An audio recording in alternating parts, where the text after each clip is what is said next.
مغرب مكان وباقي مازال مع التاريخ عنده ميعاد جدودنا وسلافنا خلاو باش نفتخ روحنا والأحفاد حكايته بدات أمازيغية عمرو منكر الهوية فضل المرابطين تحرروا المستعبدين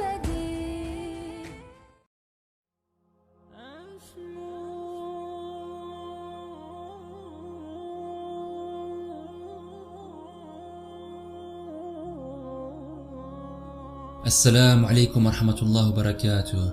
Les historiens musulmans contemporains à la période almoravide feront tous l'éloge des prouesses militaires de Yusuf ibn Tashfin. Mais pas seulement, ils vont témoigner de son pragmatisme à travers un autre aspect qui marquera son règne et qui fera de lui un calife bâtisseur de premier ordre.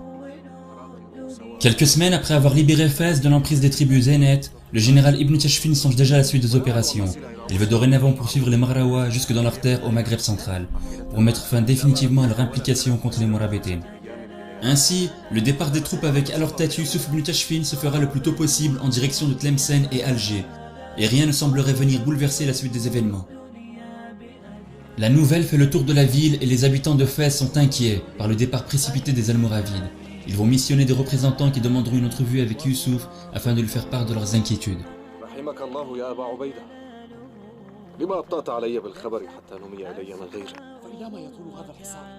وهل ننتظر إلى أن يدخل المسلمون علينا عنوة فينزلوا بنا حكم المحاربة أوليس الأجدر بنا أن نصالحهم على الأمان في أنفسنا وأهلنا وأموالنا؟ فدونكم وما تريدون ولكني ناصح لكم نصحا وأي بأس في أن يختار الرجل لدينه إن لم يقهر عليه قهرا أما أن نوافق الروم على قرار المسلمين ونرضى بظلم الروم ونأبى عدل المسلمين لا لشيء إلا ويصد الناس عن اختار الدين طوعا فدونكم وما تريدون. نعم أسلمت قبل أن يبدأ هذا الحصار. En entendant de telles complaintes, Yusuf reste sans voix. Il n'imaginait pas une telle détresse parmi la population, mais il est avant tout un général d'armée et ses principales préoccupations sont la libération des villes du Maghreb. Laissant leur gestion à des gouverneurs intègres qu'il avait choisis, il se retrouve devant une situation délicate au moment du grand départ des troupes.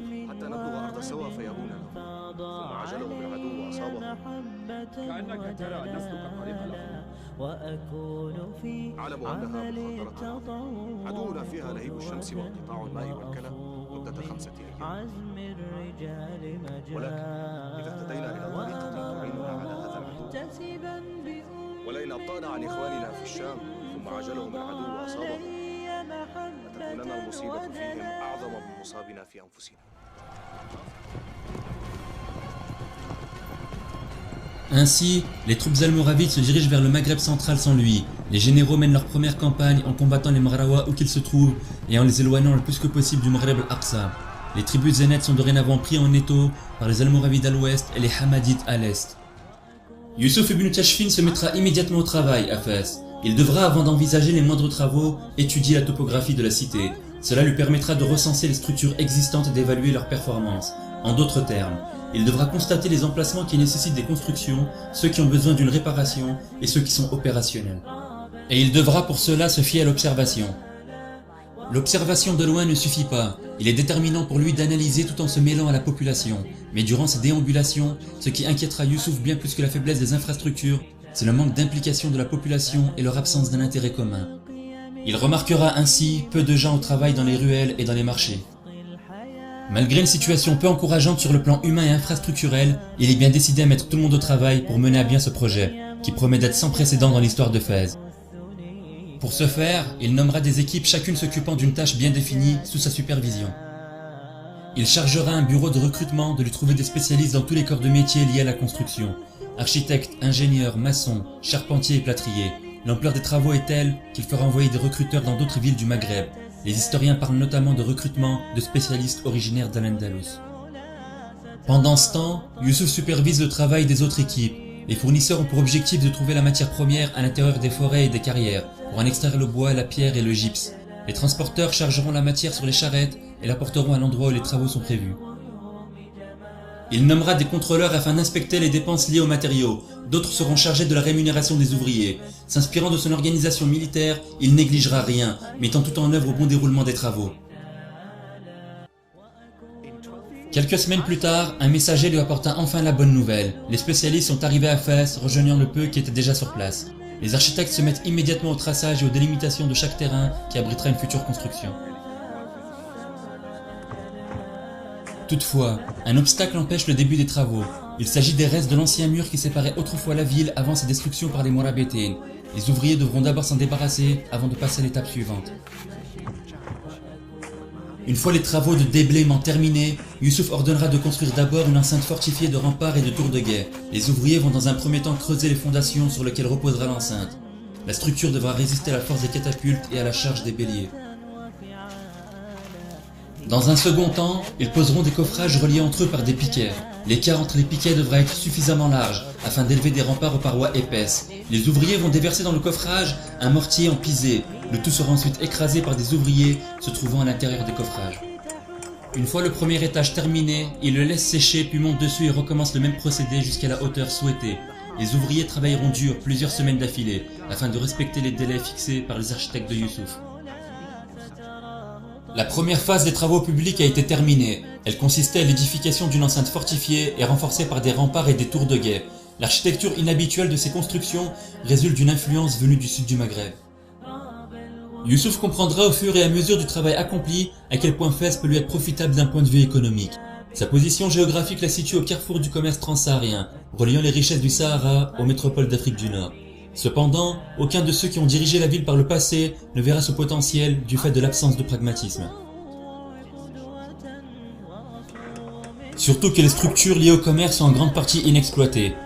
En effet, comment des marchands pourraient-ils envisager le déplacement dans une ville ne pouvant pas à la fois accueillir leurs animaux et leurs marchandises?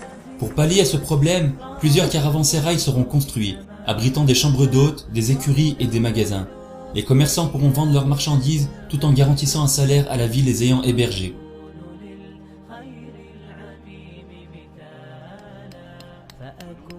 Le caravansérail ne pourra pas à lui seul garantir une prospérité économique, puisqu'il est essentiellement ouvert aux marchands.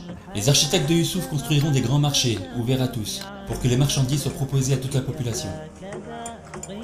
Cette seconde phase des travaux publics est cruciale pour l'avenir économique de Fès. Elle lui permettra de ne plus dépendre des importations des grandes cités andalouses, connues pour leur forte productivité. Dorénavant, pour faire face à une demande de plus en plus importante, la production se fait localement et de nouveaux corps de métier sont créés, dans le cuir, le tissage, la verrerie ou encore la céramique. Youssouf a l'ambition de faire de la cité le principal moteur économique du Maghreb. Pour réussir son entreprise, il ne compte pas seulement sur le travail de ses ouvriers. L'historien Ibn Abizar nous rapporte un témoignage des plus étonnants pour souligner sa détermination à faire participer tous les habitants. Alors qu'il marchait dans les rues de Fès et après avoir visité plusieurs de ses quartiers, Youssouf prendra à partie les habitants de ces quartiers, leur faisant des reproches sur le manque de mosquées. Il leur ordonnera d'en faire construire immédiatement. Pour Youssouf, le plus dur reste à faire avec la troisième et dernière phase des travaux publics. L'eau est un problème récurrent dans la ville et donne lieu à de véritables affrontements entre les habitants des deux rives. Il faut dire que la rive des Andalous, beaucoup plus escarpée, ne contient que peu de sources en eau, causant un sentiment d'injustice au sein de la population rurale y habitant. Au-delà du problème humain, les ingénieurs lui expliqueront que pour l'alimentation de cette rive, le problème est d'ordre topographique. Le terrain contient de nombreuses pentes empêchant l'eau d'arriver naturellement. Attentif à leurs conseils, il en déduira qu'une bonne répartition des eaux s'impose. Il ne pouvait y avoir de paix entre les deux rives sans répartition équitable des ressources en eau. Il ordonnera l'aménagement du fleuve qui traverse la ville à travers toute une série de ramifications, pour alimenter tous les quartiers et même les plus éloignés d'entre eux. C'est durant la période almoravide que sera construit un canal dont les vestiges seront retrouvés par l'archéologie moderne. Tous les aménagements auront un objectif bien précis, amener l'eau de la rivière à l'intérieur de l'enceinte à partir d'un grillage creusé dans les fortifications, pour la répartir ensuite équitablement, favorisant la bonne entente entre les habitants. Youssouf convoquera tous les ingénieurs pour l'étape la plus technique des travaux, celle qui consiste à l'édification d'une série de moulins hydrauliques pour moudre les céréales. De tous les chantiers entrepris, celui-ci reste le plus décisif car comme le souligneront les historiens, il transformera Fès en véritable cité industrielle qui atteindra son apogée d'activité un siècle plus tard. La décision de construire des moulins n'était pas seulement motivée pour faciliter la vie aux artisans, ce sera surtout l'apparition d'une nouvelle forme de production, car la préparation de la farine était auparavant une charge domestique. Le génie de Youssouf consistera à combiner la richesse agricole de la région avec les ressources inépuisables en eau. Quant aux moulins, ils vont considérablement accélérer la production. Certains moulins remplissaient des fonctions inhabituelles qui favorisaient plusieurs secteurs d'activité. Le broyage des graines de plantes servait au tannage, le sable à la verrerie, et à la fin de chaque opération, un liquide à base de plomb apparaissait et était utilisé dans la faïencerie. Cette dernière phase des travaux publics aura pour conséquence une expansion du réseau hydraulique dans toute la ville. Les travaux publics entrepris par Youssouf Mutachfine touchent à leur fin, mais il reste un dernier chantier, ô combien symbolique. Il ordonnera la construction de 2 ponts, reliant la rive des Andalous à celle des Kérouanais. Les intentions de Youssouf sont claires. Par cette démarche, il souhaite faire cohabiter les habitants pacifiquement.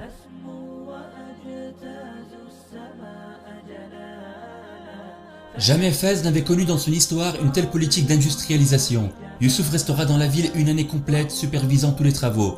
Il fera construire fortifications, réseaux hydrauliques, tanneries, bains et fontaines, moulins, caravansérails et marchés, créant ainsi de nouveaux métiers. La production va considérablement augmenter avec pour conséquence une forte croissance. Il arpentera la cité avec le sentiment du devoir accompli, au plus grand bonheur des habitants.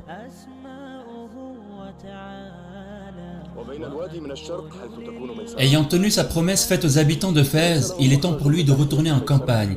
Alors qu'Abou Bakr ibn Omar étant l'influence almoravide en Afrique de l'Ouest, Youssouf a quant à lui pris possession de Tlemcen et Alger au Maghreb central, et de toutes les villes du Maghreb al-Aqsa, à l'exception des 2 dernières, Tanger et Sebta.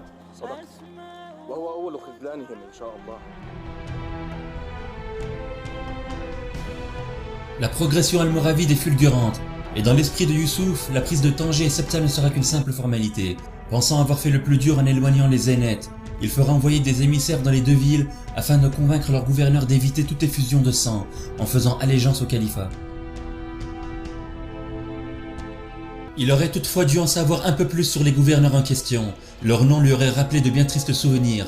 Le gouverneur de Tanger se nomme Soukot et son fils qui gouverne Sebta se nomme Diyad Daoula. Ils sont les derniers de la tribu des Bergouata à gouverner des villes. Soukot al-Bergouati aurait été, d'après les historiens, un ancien esclave hamoudide, une dynastie parfois considérée comme berbère, tandis que d'autres la qualifient d'arabe berbérisé. Et ce n'est pas pour le compte des Bergouata que Soukot dirige Tanger, mais au nom des Hamoudides de Malaga. L'émissaire ne réussira pas à convaincre Soukot, et il fallait s'y attendre. Les Bergouata sont avec les Zénètes les plus implacables ennemis du califat almoravide. Et même au bord du précipice, ils refuseront toujours toute négociation avec les Morabétines, ne laissant d'autre choix à Youssouf que de s'en remettre aux armes.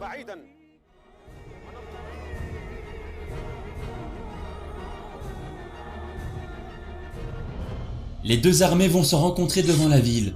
L'orgueil de Soukot l'empêcha de réaliser à quel point il était en infériorité numérique, et que la meilleure option qu'il avait était de se retrancher derrière ses murailles. Il mettra en position ses soldats devant la ville, facilitant ainsi la manœuvre almoravide qui ne feront qu'une bouchée de l'armée ennemie.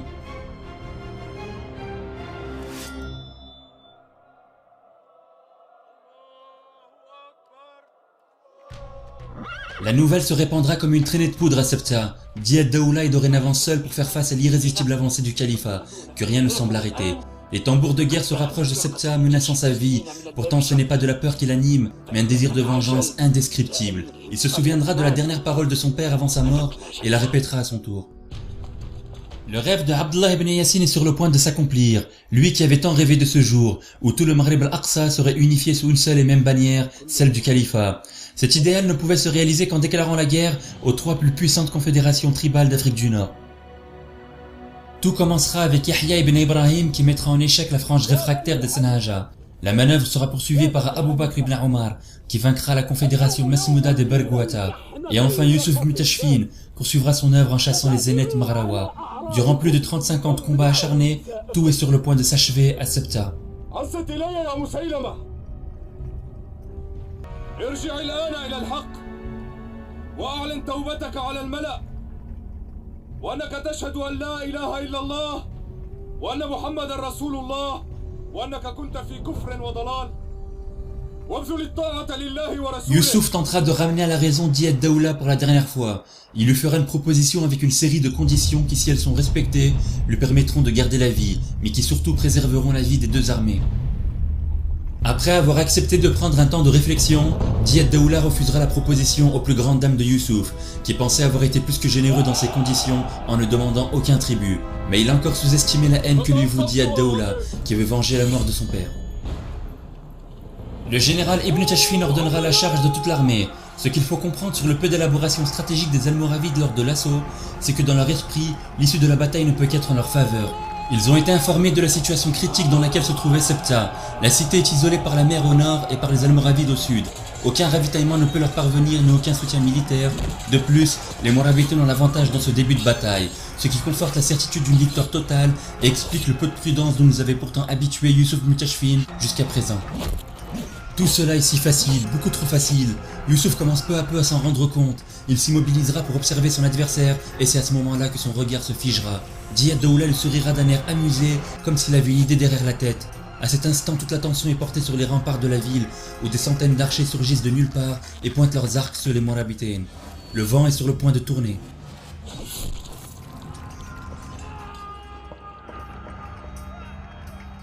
Tandis que les Morabites étaient déstabilisés à la vue des archers, l'infanterie ennemie se remobilise très rapidement et profite de la diversion créée sur les tours pour contre-attaquer. Les Almoravides sont pris en étau entre les archers sur les tours et les fantassins qui les empêchent de se regrouper. Youssouf est paralysé, il assiste impuissant à la débandade de ses troupes. Diyad Daoula savoure sa victoire et venge par la même occasion la mort de son père. Les fantassins de Sebta retrouvèrent le moral après avoir aperçu les archers sur les tours qui empêchaient les Almoravides de s'approcher. Les guerriers de la foi sont divisés entre ceux qui par entêtement veulent rester devant la ville au risque d'être tués et ceux qui par sagesse préfèrent s'éloigner. C'est un grand échec pour Youssouf Ibn Tashfin qui ne prendra pas la cité et pour cause, il ne le sait pas encore mais le siège de Sebta sera le plus long et le plus difficile de sa vie.